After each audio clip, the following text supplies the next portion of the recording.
সুপ্রিয় দর্শক, পথিক টিভির নিয়মিত অনুষ্ঠান বাতিঘরের পক্ষ থেকে সবাইকে স্বাগত জানাচ্ছি। লিটন হোসেন জিহাদ। আমাদের এই অনুষ্ঠানটি আয়োজন করে থাকি উদ্যোক্তাদেরকে নিয়ে, যারা নতুনদেরকে পথ দেখায়। বাতিঘর শব্দের অর্থই হচ্ছে ভুল মানুষকে সঠিক পথে নিয়ে আসা, আর সেই লক্ষ্যে পথিক টিভির নিয়মিত আয়োজনে থাকে বাতিঘর প্রোগ্রামটি। আজকে আমাদের অনুষ্ঠানে যাকে আমন্ত্রণ জানিয়েছি, ব্রাহ্মণবাড়িয়ার সফল ফ্রিল্যান্সার, সফল একজন উদ্যোক্তা, যে প্রতিষ্ঠা করেছে ব্রাহ্মণবাড়িয়া ফ্রিল্যান্সিং ট্রেনিং ইনস্টিটিউট। ইতিমধ্যে অনেকটাই সাড়া ফেলেছে। আজকে অনুষ্ঠানে আমাদের মধ্যে উপস্থিত আছেন আব্দুল হাকিম। পড়ালেখা শেষ করে চাকরির সন্ধানে যে বের হয়নি, বরং নতুন প্রজন্মকে প্রযুক্তির বিশ্বে কাজে লাগানোর জন্য সে একটা উদ্যোগ গ্রহণ করেছে, আর এই উদ্যোগে আজকে তাকে আমাদের পথিক টিভির স্টুডিওতে এনেছে। আমরা শুরুতে যাচ্ছি হাকিমের কাছে। হাকিম, কেমন আছেন আপনি? জি আলহামদুলিল্লাহ, আপনি কেমন আছেন? আচ্ছা, আলহামদুলিল্লাহ ভালো। আপনাকে পথিক টিভির এই অনুষ্ঠানে স্বাগত জানাচ্ছি। এর কারণটাই হচ্ছে যে আপনি এমন একটি শাখায় কাজ করছেন যেখানে বাংলাদেশ সরকার বাংলাদেশকে ডিজিটাল বাংলাদেশ ঘোষণা করেছে। আর ডিজিটাল বাংলাদেশ ঘোষণা করার পরবর্তী সময় যারা মাঠে ঘাটে এবং বিভিন্ন জায়গায় কাজ করে করে এই দেশটাকে ডিজিটাল দেশে পরিণত করেছে, তাদের অংশীদার হচ্ছেন আপনি আব্দুল হাকিম। আমরা আপনার কাছ থেকে যে বিষয়গুলি জানতে চাইব, যে পড়ালেখা শেষ করে আপনি কলেজে শিক্ষকতা করতে পারতেন, প্রভাষক হতে পারতেন, হ্যাঁ, অথবা বিসিএস দিয়ে অন্য কিছু হতে পারতেন, তা আপনি ওই ফ্রিল্যান্সিং এর বিষয়টাতে ঝুঁকে গেলেন কেন? আসলে মোস্ট অফ দ্য পিপল আমাদের যে ভুলটা করে, আসলে আমাদের ম্যাক্সিমাম পিপল আমাদের ডাইভার্ট হয় চাকরির দিকে। আমিও এক সময় আসলে চাচ্ছিলাম যে আসলে চাকরি কিছু করার জন্য, তো বিসিএস এর জন্য প্রিপারেশন নিয়েছিলাম। তো একের পর এক দেখছি আমাদের বড় বাড়িতে ব্যর্থতা, এবং আশেপাশে যারা ছিল তাদের অনেকেই মান্থলি তারপরে ইয়ারলি বেসে তারা তাদের স্বপ্নগুলো ভঙ্গ হয়ে যাচ্ছে। তো ওই দিক থেকেই আমার স্যাররা আমাকে প্রতিনিয়ত ইন্সপায়ার্ড করতো ব্যতিক্রম একটা কিছু করার জন্য। তো আমি চাচ্ছিলাম আসলে ব্যতিক্রম একটা কি করা যায়। আমি 2016 সাল থেকেই একটু কিউরিয়াসিটি মাইন্ড ছিল। আমি প্রথমে ব্রাহ্মণবাড়িয়াতে সবগুলো সেন্টারে আমি প্রথমে বেসিক ইংলিশ শিখি, তারপরে আস্তে আস্তে বেসিক কম্পিউটার শিখি, গ্রাফিক্স ডিজাইনে যাই, তারপরে অ্যাফিলিয়েট মার্কেটিং শিখি। আমার কিউরিয়াসিটি শুধু লার্নিং এর দিকে, আমার ফোকাসটাই ছিল যে আসলে আমি কিছু একটা শিখবো। আমার অনার্স কমপ্লিট করার পূর্বে আমি অনেক কিছু শিখার একটা প্রচুর আমার প্রসেস ছিল। তাছাড়া আমি টিআইবিতে লিডার ছিলাম। তো লিডার থাকার কারণে আমার অনেকগুলো ইন্টারন্যাশনাল অনেক প্রজেক্টে আমি অংশগ্রহণ করেছি, যেগুলো আমাকে আরও ইন্সপায়ার্ড করে কিছু একটা করার জন্য। তো ধীরে ধীরে আমি দেখতে পাচ্ছি যে আসলে আমার দ্বারা চাকরি হবে না। তো ওই দিক থেকে আমি টোটালি আমার ডিসিশন চেঞ্জ নিলাম। আমি কনফিডেন্সে একজন প্রথম বেসের স্টুডেন্ট ছিলাম, ওই থেকে আমি ওইদিকে সরে আসলাম। তারপরে আমাদের প্রথম ছোট্ট একটা, আমার 3টা কম্পিউটার ছিল, প্রথম মাত্র 3টা কম্পিউটার নিয়ে আমি মোদকবাড়ির মোড়ে স্টার্ট আপ করেছিলাম। তারপরে আস্তে আস্তে আমার কলেজ পাড়াতে আরেকটা প্রতিষ্ঠান হলো এসবিআইটি নামে, আমার এখানে মোটামুটি 10টা কম্পিউটার। তারপরে আমার যেটা দিলাম ব্রাহ্মণবাড়িয়া ফ্রিল্যান্সিং ট্রেনিং ইনস্টিটিউট, ব্রাহ্মণবাড়িয়ার সবচেয়ে বৃহত্তম প্রতিষ্ঠান। এবং আমাদের এখানে ট্রেনার যারা, আমার মূল উদ্দেশ্য ছিল যে আসলে আমি যাতে মানুষদেরকে ভালো একটা কিছু দিতে পারি, তারা যাতে ভালো কিছু শিখতে পারে, তার জন্যই আমি ট্রেনারগুলোকে ওইভাবে হায়ার করেছি, যারা আমার অনেকের ফ্রেন্ড এবং বড় ভাই। এই বিষয়টি জানি যে আপনি একা তো আর একটা প্রতিষ্ঠান চালানো সম্ভব নয়। আপনার সাথে কারা আছে যে আপনি এত বিশাল প্রতিষ্ঠান দেওয়ার জন্য এত একটা উদ্যোগ গ্রহণ করেছেন, ইতিমধ্যে শুরু করে দিয়েছে? কারা আছে আপনার সাথে? আমার সাথে আসলে আমার প্রথমে আমাকে 2জন ব্যক্তির নাম বলতেই হবে, যারা আমাকে প্রতিনিয়ত সাপোর্ট করে এবং আমাকে ভালো কিছু করার জন্য প্রতিনিয়ত আমাদের ব্যাক এন্ডে যে কাজ করে। তার মধ্যে একজন হলো আমাদের বিটিভি সাংবাদিক আরজু স্যার, প্রতিনিয়ত আমাকে ইন্সপায়ার্ড করে নতুন একটা কিছু করার জন্য। এবং আমার ফ্রেন্ড মনিরুল ইসলাম মাহি, সে আমাকে প্রতিনিয়ত হেল্প করে ভালো কিছু করার জন্য। তারপরে আমার ফ্রেন্ড, আরো অনেক ফ্রেন্ড আছে যারা আমাদের ট্রেনার হিসেবে আছে, প্রতিনিয়ত আমাকে সাপোর্ট করতেছে। এবং আমার একজন ফ্রেন্ড রবিন, যে ওকে নিয়ে আসছি রাজশাহী থেকে, যশোর থেকে, হয়েছে আপনার টপ রেটেড আপওয়ার্কে এবং ফাইবার লেভেল 2। এবং আমার একজন ট্রেনার হলো লেভেল 2 লেভেল সেলার, আপনার ব্রাহ্মণবাড়িয়াতে বাড়ি, গ্রাফিক্স নিয়ে কাজ করে। তো আমরা এরকম আমার ট্রেনার গুলো সবাই মোটামুটি আপনার তারা ফ্রিল্যান্সিং এর সফল, হ্যাঁ সবাই সফল। এই যে তাদেরকে একত্র করলেন, এখন ফ্রিল্যান্সিং নিয়ে কিন্তু একটা ভয় কাজ করে। কেমন ভয়? মানুষ বলে যে ইউটিউব থেকে আর্ন করা যায়, ফেসবুক থেকে আর্ন করা যায়, ফাইবার বা ফ্রিল্যান্সিং যে সাইটগুলো আছে সবকটা থেকে আর্নিং এর সুযোগ আছে, হ্যাঁ। কিন্তু করে কয়জন? হ্যাঁ আর প্রশ্ন হচ্ছে করে কয়জন? আমাদের সূচনা যেভাবে মানে হয়েছিল যে ফ্রিল্যান্সিং থেকে প্রচুর ইনকাম করা সম্ভব, প্রচুর টাকা, ডলার ডলার, কিন্তু যখন নতুন কেউ আসে বা কাজটা শুরু করে 1 বছর 2 বছর তারা কিন্তু ব্যর্থ হয়। এই ব্যর্থতার জায়গাটা আপনি কিভাবে মানে সিলেক্ট করবেন যে মানে এই কারণে সে ব্যর্থ হচ্ছে, এর কারণটা কি? ওকে, আমাদের ম্যাক্সিমাম স্টুডেন্টদের সবচেয়ে বড় একটা সমস্যা হলো আমাদের ধৈর্য ক্ষমতা খুবই কম। মানে বিশেষ করে আমরা 3টা জিনিসকে ফোকাস করতে পারি যেগুলোর কারণে মানুষ ব্যর্থ হচ্ছে। 1 নাম্বার হলো তাদের ধৈর্য শক্তি খুবই কম। নাম্বার 2 হলো তারা ঠিকভাবে প্রপার ইংলিশে স্পিকিং করতে পারে না এবং কমিউনিকেশনের খুবই গ্যাপ। কারণ আপনি একটা কাজ শুধু পারলে আপনার একটা কাজ নিয়ে আসতে পারবেন না, ইংলিশটা আপনার খুবই দরকার। তো আমাদের যেহেতু আমাদের জেলা শহরে বাংলা মিডিয়াম স্কুল কলেজগুলো সবগুলো, তো ইংলিশের আমাদের গ্যাপটা অনেক বেশি। 3 নাম্বার হলো আমরা ঠিকভাবে প্রপার গাইডলাইন পাচ্ছি না। তো আমাদের মূল উদ্দেশ্য হলো আমরা প্রপার একটা গাইডলাইন দেওয়ার জন্যই আমার এদিকে আসা। এবং আমি ব্রাহ্মণবাড়িয়ার প্রত্যেকটা প্রতিষ্ঠানে আমি একসময় স্টুডেন্ট ছিলাম। তো এখন আমি খুবই ইচ্ছা যে আমি আসলে ব্রাহ্মণবাড়িতে অনেক বড় একটা কিছু করতে চাই এবং প্রত্যেকটা উপজেলাতে আমি যাতে তাদেরকে এই দিকে মুভমেন্ট করতে পারি এবং তারা জেনারেল এডুকেশনের পাশাপাশি, আমি বলবো না যে জেনারেল এডুকেশন দরকার নাই, পাশাপাশি যাতে আপনারা অনার্স স্টার্টিংয়েই প্রত্যেক মাসে অথবা প্রত্যেক ইয়ারলি বেসিসে আপনি কিছু শিখেন, একটা সময় আপনি সফল হবেন। এই না 1 মাস 2 মাস, একটা টাইম দিতে হবে এটার মধ্যে। এটাই আমার মানে ব্যর্থ হওয়ার। আপনি যেটা বললেন যে বাংলাদেশ থেকে যে মার্কেট প্লেসগুলিতে মানে নতুনরা কাজ করছে, এটা তো বাংলা ভাষার না, এবং ফ্রিল্যান্সিং মানে হচ্ছে মুক্ত একটা পেশা। এটা একটা বিজনেস হতে পারে, এটা একটা চাকুরি হইতে পারে, বা যাই হোক, তবে এটা মুক্ত, যখন খুশি তখন করা যাবে। কিন্তু ক্লায়েন্টরা তো তার নির্দিষ্ট সময়ের মধ্যেই কাজটা ডেলিভারি চায়। আপনি বলতে চাচ্ছেন যে যদি স্টুডেন্টরা ভালো ইংরেজি জানে, তাহলে বায়ারদের সাথে কথা বলতে তাদের জন্য সুবিধা, এবং বায়ারকে তার কাজটা সম্পর্কে বোঝাতে পারে এবং নিজে বুঝতেও পারে। তার মানে আমি বলবো যে শুধু কম্পিউটার নয়, বর্তমান বিশ্বে সফল হতে গেলে, ফ্রিল্যান্সিং এ সফল হতে গেলে মানে কম্পিউটারের পাশাপাশি ইংরেজি জানাটা বাধ্যতামূলক। অবশ্যই এই জন্য মানে কম্পিউটারের পাশাপাশি ইংরেজিটাকে গুরুত্ব দিতে হবে।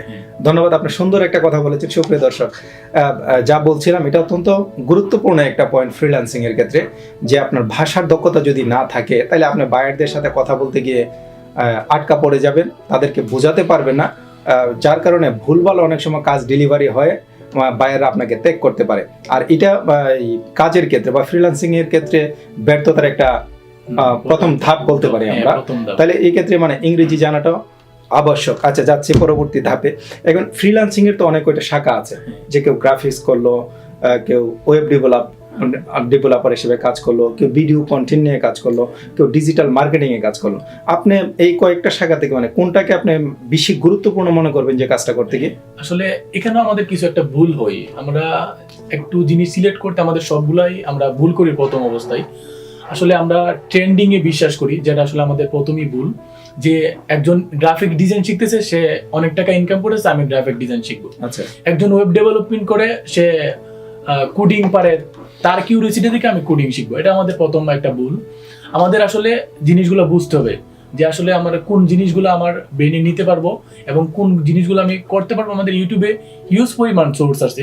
এবং আমাদের সবচেয়ে আরেকটা ভুল হলো, আমরা ব্লগ পড়তে আসলে ভালোবাসি না, ওয়েবসাইট ফলো করি না, আমরা শুধু ইউটিউব ফলো করি আর এই যে ফেসবুক ফলো করি। আসলে ওই দুইটা জিনিস আমাদেরকে ভালো কিছু দিতে পারে না। আমাদেরকে ভালো কিছু করতে হলে আমরা ব্লগ ফলো করতে হবে, কারণ ইন্টারন্যাশনালি সবগুলো ব্লগই সুন্দর করে জিনিসগুলো স্টেপ বাই স্টেপ দেওয়া থাকে, যেগুলো আমাদের খুবই গুরুত্বপূর্ণ। এবং আরেকটা হলো বিভিন্ন ওয়েবসাইটের মধ্যে তাদের আর্টিকেল আকারে থিওরিটিক্যাল জিনিসগুলো দেওয়া থাকবে, পাশাপাশি তাদের ভিডিও কন্টেন্ট দেওয়া থাকে, ওইগুলো হেল্পফুল এবং সিরিয়াল ওয়াইজ। আমাদের ইউটিউবগুলোতে কন্টেন্টগুলো একটু প্রবলেম হয়, আমরা থিওরিটিক্যাল জিনিসগুলো ঠিকভাবে আর্টিকেলগুলো পাই না, আমরা শুধু ভিডিও পাই, ওইটাতে একটু প্রবলেম হয়। আমরা ঠিকভাবে জিনিসগুলোকে মেমোরাইজ করতে পারি না, আপনার রিটেক করতে পারি না, এর জন্য আমাদের প্রবলেমগুলো হয়। তো আমি এদিকে বলবো, আপনি কোনো একটা জিনিস সিলেক্ট করার পূর্বে আপনার হয়তো ইউটিউব থেকে জানবেন, ব্লগ থেকে জানবেন, সব ওভারঅল জানার পরে আপনি ডিসিশন নেবেন যে আসলে আপনার জন্য কোনটা পারফেক্ট।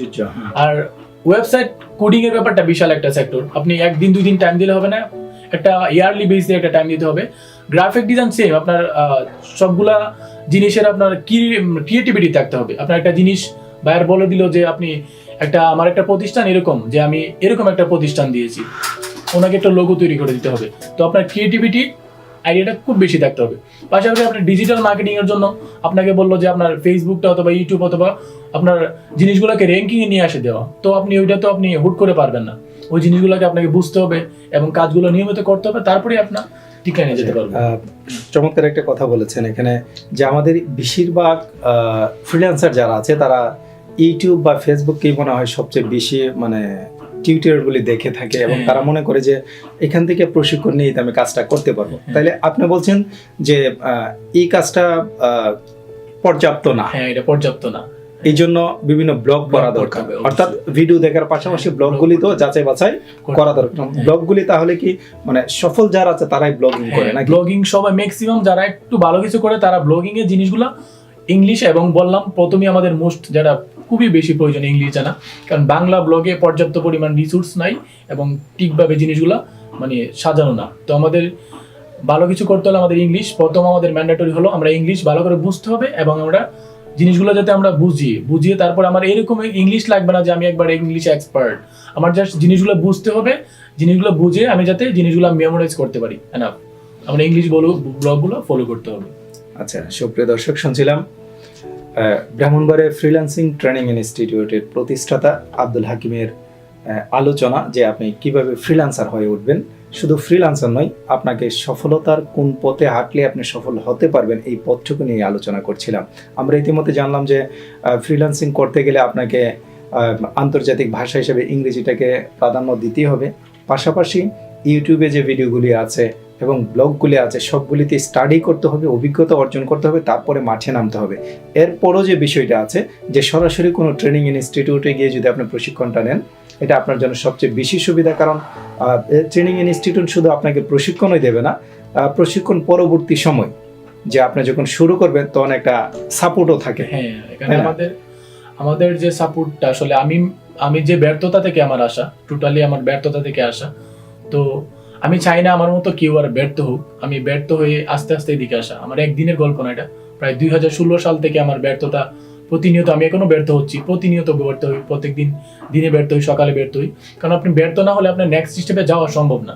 তো আমরা ব্যর্থতাকে আমরা পরাজয় বরণ করে নেব না, আমরা ব্যর্থতাকে কিছু শিখবো, ব্যর্থতাকে সফলতার একটা ধাপ মনে করে আমরা আমাদের সবচেয়ে জিনিসগুলো ব্যর্থতাকে আমরা নতুন একটা জিনিস আমরা লার্নিং করার ওইরকম সিস্টেম বের করতে হবে। আচ্ছা, আপনি মানে এই পর্যন্ত আসতে গিয়ে বলছেন যে আপনি ব্যর্থ হয়েছে, ব্যর্থতাটা কেমন? মানে এটা কি সহ্য করার মতো নাকি অসহ্য? সবকিছু আসলে পৃথিবীতে সহ্য করার মতো। আমাদের বাবা মারা যায়, মা মারা যায়, আমরা কিন্তু সহ্য করে বেঁচে আছি। তো পৃথিবীতে সবকিছুই সহ্য করার মতো, কিন্তু আমাদের সহ্য করার পরে আমরা যাতে প্রপার একটা গাইডলাইনে আমাদেরকে কেউ উপর দিকে নিয়ে যাওয়ার মতো মানুষ নাই আমাদের, যে কারণে ব্যর্থতা একটু বেশি আমাদের গ্রাস করে। আমাদের প্রত্যেকটা মানুষের উপরে একটা সাপোর্ট থাকলে, তারা হাজারবার ব্যর্থ হলো তার একটা গাইডলাইন দেওয়ার মতো মানুষ থাকলে তারা একটু সাপোর্ট পায়। তো আমাদের অফলাইনে অনলাইনে আসলে আমরা অনেক কিছু করা সম্ভব, কিন্তু আমরা কিছুই করতে পারি না। অনলাইনে আমাদের ম্যাক্সিমাম মানুষ ফ্রিল্যান্সিং এর দিকে ড্রপ হয়ে একমাত্র অনলাইনের কারণে। অনলাইনে হিউজ পরিমাণ অনেক কিছু করা যায়, কিন্তু অনলাইনে ঠিকভাবে তাদের সাপোর্টটা হয় না, তারপর ঠিকভাবে তারা জিনিসগুলো বুঝতে পারে না। অনলাইনে ইন্টারন্যাশনাল অনেক কোর্স আছে, কিন্তু আপনি ফেস টু ফেস যে কানেকশন, এইটা পৃথিবীতে কোনো সময় আসলে এটার গুরুত্ব বলে শেষ করা সম্ভব না। যে তাহলে বলতে চাচ্ছেন যে অনলাইনে গুরুত্ব আছে? হ্যাঁ, অবশ্যই আছে। না, অনলাইনের জনপ্রিয়তা আছে, কিন্তু গুরুত্বটা সরাসরি অনেক বেশি শিকার ক্ষেত্রে। আচ্ছা, যাই হোক, আমরা আরেকটু প্রশ্নে যাই যে আপনি এই পর্যায়ে এসে, আমি শুরুতেই মানে দর্শকদের উদ্দেশ্যে বলেছিলাম যে আমাদের এই অনুষ্ঠানে যারা আসে তারা আসলে সফল হয়ে আসে। আপনি কি আসলেই সফল হতে পারছেন নাকি মানে সফল এখনো হতে পারেন না, কোনটা? আসলে আমরা প্রত্যেকটা মানুষই পৃথিবীতে ব্যর্থ। আমি একজন ব্যর্থ মানুষ। আমি চেষ্টা করতেছি ভালো কিছু করার এবং সফল হওয়ার।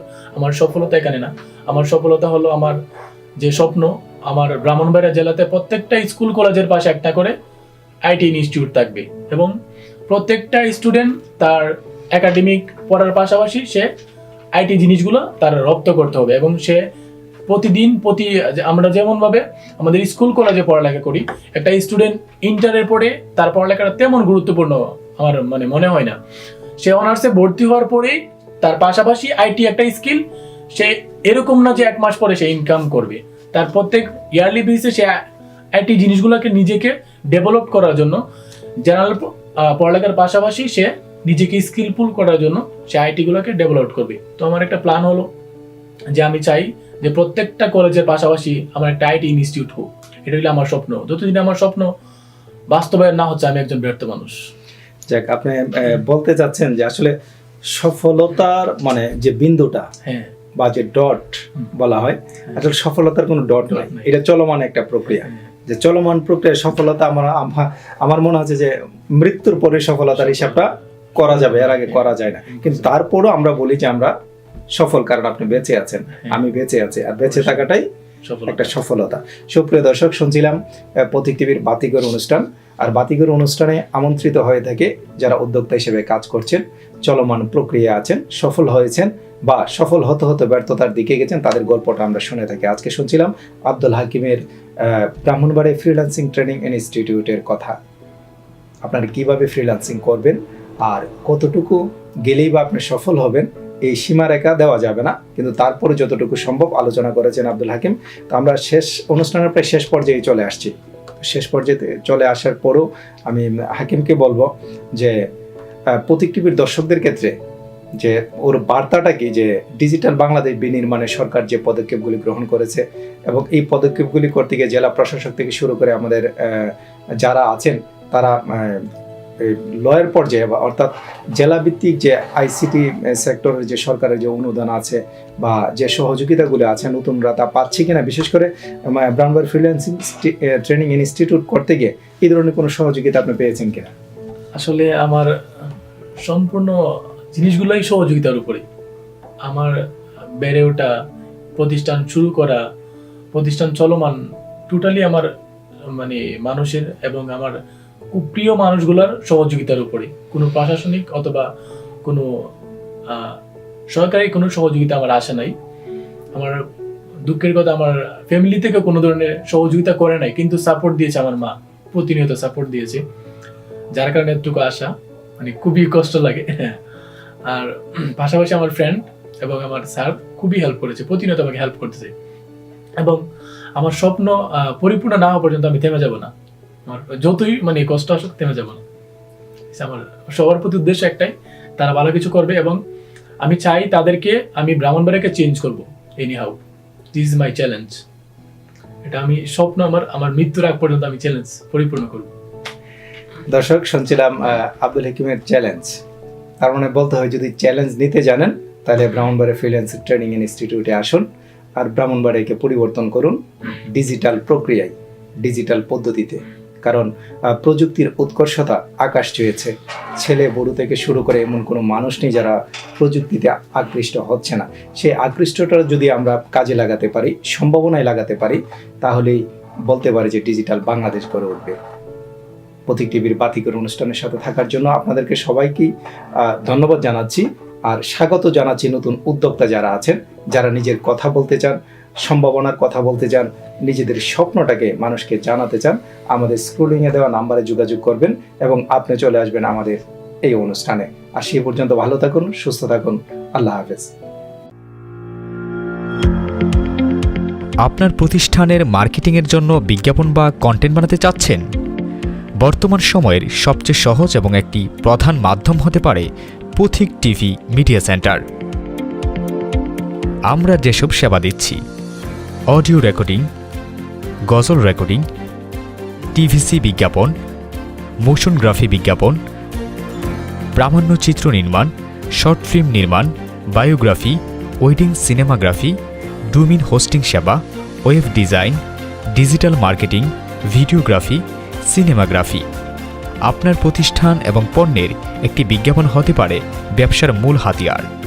ঠিকানা: ইয়াসিন প্লাজা, ৩য় তলা, কালাইশ্রীপাড়া, ব্রাহ্মণবাড়িয়া। মোবাইল: 01482937398 এবং 0140481817 8।